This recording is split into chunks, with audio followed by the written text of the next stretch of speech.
दोस्तों, सबसे पहले तो हम आपको बता दें कि हाल ही में लोनावाला डैम पर जिन लोगों के साथ में यह घटना घटी है, यह मौलाना सलमान अंसारी साहब का परिवार था और यह लोग उत्तर प्रदेश के बिजनौर शहर के रहने वाली थीं। 28 तारीख को पुणे में इनके किसी रिश्तेदार के यहाँ पर शादी थी, इसलिए यह लोग 27 तारीख को ही शादी अटेंड करने के लिए पुणे में पहुंच गए थे। यहाँ पर 28 तारीख को शादी थी और 29 तारीख को वलीमा था। यह लोग उसमें शामिल होते हैं और फिर यह लोग वहां पर घूमने फिरने का प्लान बना लेते हैं। और वहां उनके साथ क्या हुआ, आइए जानते हैं आज के इस वीडियो में। अस्सलाम अलैकुम पाए दोस्तों, आपने एक वीडियो तो जरूर देखा होगा जिसमें 9 लोग पानी में बुरी तरह से फंसे हुए थे, जिनमें औरतें और छोटे छोटे बच्चे भी शामिल थे। और फिर देखते देखते वह सारे के सारे लोग पानी में बह गए। इसीलिए वीडियो आखिर तक जरूर देखें। तो चलिए दोस्तों शुरू करते हैं। दोस्तों, हम आपको बता दें कि इस वक्त मुंबई के आसपास में घूमने फिरने लायक सबसे अच्छी जगह है लोनावाला। यहाँ पर हर साल बारिश के मौसम में लाखों पर्यटक घूमने फिरने के लिए आते हैं। यहाँ पर एक बहुत ही फेमस जगह है लोनावाला डैम, जो पुणे में ही पड़ता है। लोनावाला की पहाड़ियां बहुत ही खूबसूरत है। बस इसी वजह से इस अंसारी परिवार ने लोनावाला पहाड़ियों में घूमने फिरने का प्लान बना लिया। लेकिन शायद कुदरत को कुछ और ही मंजूर था। ये किसको पता था कि इनका यह सफर इनकी जिंदगी का आखिरी सफर होगा और यह पिकनिक इनकी जिंदगी की आखिरी पिकनिक बन जाएगी। बस थोड़ी सी लापरवाही, थोड़ी सी नासमझी ने एक पूरे हंसते खेलते परिवार को इस दुनिया से जाने के लिए मजबूर कर दिया। दोस्तों, इसके बाद यहाँ सब लोग लोनावाला पहाड़ियों में आ गए और घूमने फिरने लगे। घूमते फिरते हुए फिर इनमें से ये 9 लोग आकर एक झरने के बीच बड़ी सी चट्टान पर आकर बैठ गए और वीडियो बनाने लगे और सेल्फी लेने लगे। ये लोग जब इस चट्टान पर बैठे थे तो उस वक्त पानी बहुत धीरे धीरे चल रहा था, यानी कि सब कुछ नॉर्मल नजर आ रहा था। इस जगह का आज का वीडियो हम आपको दिखाते हैं। यह वही जगह है जहां पर यह घटना घटी थी। आप देख सकते हैं कि अब यहाँ पर कितना सुकून है, कितनी शांति है। यहाँ पर पानी अब कितना धीरे धीरे चल रहा है, मतलब कि आज यहाँ पर सब कुछ नॉर्मल नजर आ रहा है। सेम ऐसा ही नजारा उस दिन था जिस दिन ये लोग यहाँ पर घूमने फिरने के लिए आए थे। उस दिन भी ये पानी कुछ इसी तरह से शांत था। इसी बीच यहाँ पर 5 परिवार, जिनमें तकरीबन 17 लोग थे, वो सब के सब यहाँ पर घूमने फिरने के लिए आ गए और इधर उधर घूमने लगे। इनमें से 9 लोग घूमते फिरते इस डैम तक आ गए जिसका नाम भूसी डैम है। फिर यह सब लोग इस डैम के पीछे, जहां से झरने का पानी आकर तालाब में मिलता है, वहां पर एक बहुत बड़ी चट्टान थी। यह सब आकर उस पर बैठ गए और मौज मस्ती करने लगे। जिस वक्त यहाँ लोग इस चट्टान पर आकर बैठे थे, उस वक्त सब कुछ नॉर्मल नजर आ रहा था। उस वक्त पानी भी आज की तरह ही शांत था। ऐसा ही लग रहा था कि यहाँ पर अचानक से इतनी बड़ी घटना नहीं घट सकती है। लेकिन हाँ, उस वक्त झिरमिर झिरमिर बारिश बरस रही थी और यह डैम चारों तरफ से पहाड़ियों से गिरा हुआ है। इसलिए जब यहाँ पर बारिश होती है तो फिर यहाँ पर चारों ओर का पानी एक साथ इकट्ठा होकर बहने लगता है और झरने का रूप ले लेता है। और बहुत ऊंचाई से गिरने की वजह से इस पानी की रफ्तार भी बहुत ज्यादा तेज हो जाती है। बस यहाँ पर भी यही वजह रही कि यह सब लोग चट्टान पर बैठे हुए मौज मस्ती कर रहे थे कि अचानक ही पानी की रफ्तार बढ़ गई। पानी तेज तेज बहने लगा। यह सब देखकर भी यह लोग आने वाले खतरे को भांप ना सके। इन्होंने सोचा कि इससे ज्यादा यह पानी नहीं बढ़ेगा। बस इन लोगों ने यहाँ पर यही एक गलती कर दी। ऐसा नहीं है कि यहाँ पर पानी की रफ्तार 1 सेकंड में ही बढ़ गई। इनको बिल्कुल भी मौका नहीं मिला। पानी धीरे धीरे बढ़ रहा था।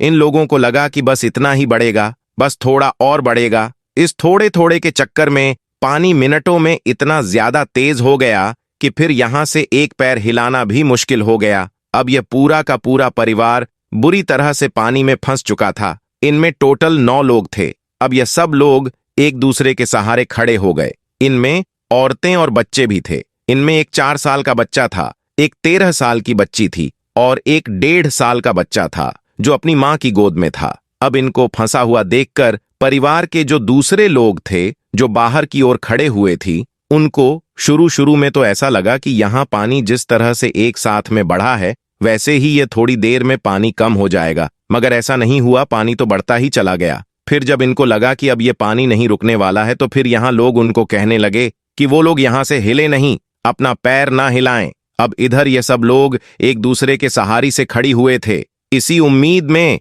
कि शायद यहाँ पानी कम हो जाएगा और वो बच जाएंगे, और दूसरी ओर जो लोग बाहर खड़े हुए थीं वो सब इन्हें बचाने की कोशिश करने लगे। इसके लिए उन्होंने पेड़ की टहनियों को तोड़ा और फिर उन तक फेंकने की कोशिश भी की, मगर वह लोग इसमें कामयाब नहीं हो सके। दोस्तों, यहाँ पर बाहर खड़े हुए लोगों ने एक गलती कर दी। अगर वह वक्त रहते कुछ करना चाहते तो उन्हें जरूर बचा सकते थी। इसके लिए वह सब अपने अपने कपड़े उतार कर अगर उनमें गांठ लगाकर फेंक देती तो शायद वह उन तक जरूर पहुंच जाता और वह उनके सहारे से बाहर निकल आते। मगर कहते हैं कि होनी को कौन टाल सकता है। शायद इन लोगों की मौत इसी बहाने से लिखी थी, इसलिए बाहर खड़े हुए लोग भी कुछ ना कर सके। और दोस्तों, यहाँ पर हम इस घटना के जिम्मेदार सरकार को भी मानते हैं। जब सरकार को यह मालूम है कि यह डेंजर जगह है, यहाँ पर बारिश के मौसम में पानी का वेग अचानक बढ़ जाता है और यहाँ पर बारिश के मौसम में पर्यटक घूमने फिरने के लिए आते हैं, तो फिर सरकार की तरफ से यहाँ पर कोई इंतजाम क्यों नहीं किया गया? क्यों यहाँ पर डेंजर जगह का बोर्ड नहीं लगाया गया? क्यों यहाँ पर बचाव के कोई सामान मौजूद नहीं है जिससे आपातकाल में निपटा जा सके?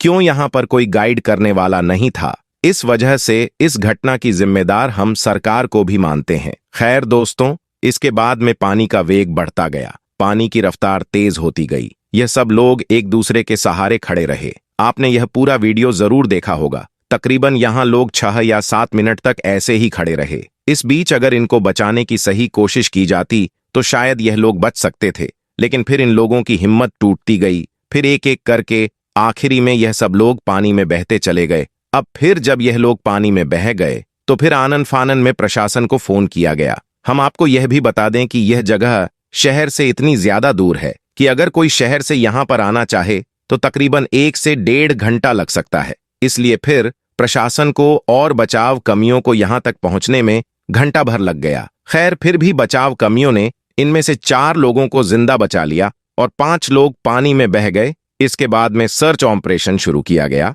हम आपको बता दें कि यह घटना 30 तारीख दोपहर 1 या 2 बजे के बीच की है। फिर सर्च ऑपरेशन में 3 लोगों की बॉडी तो मिल जाती है, फिर इसके बाद में अगले दिन एक और बॉडी मिलती है, लेकिन एक बच्चे की बॉडी फिर भी नहीं मिलती है। इसीलिए फिर यहाँ सर्च ऑपरेशन जारी रहा और फिर आखिरकार 4 तारीख को उस बच्चे की बॉडी भी मिल गई। अल्लाह ताला से दुआ है कि अल्लाह पाक इन तमाम लोगों के छोटे बड़े गुनाहों को माफ फरमाए और इनको जन्नतुल फिरदौस में आला से आला मुकाम अता फरमाए। आमीन, अल्लाहुम्मा आमीन। एक बार आप भी कमेंट बॉक्स में आमीन जरूर लिख देना। दोस्तों, याद रखें, अल्लाह ने जो हमें यह जो जान अता की है यह बहुत ज्यादा कीमती है। इसके हवाले से भी आप फिक्र किया कीजिए। अपनी जान की हिफाजत करना भी आपके लिए जरूरी है। मगर आजकल बहुत सारे लोग जब घूमने फिरने के लिए या फिर शैरोतफरी करने के लिए जाते हैं तो वीडियो बनाने के चक्कर में अपनी जान को जोखिम में डाल देते हैं। ऐसे लोग अपनी जान की परवाह किए बगैर कहीं पहाड़ के कोने से लटक जाते हैं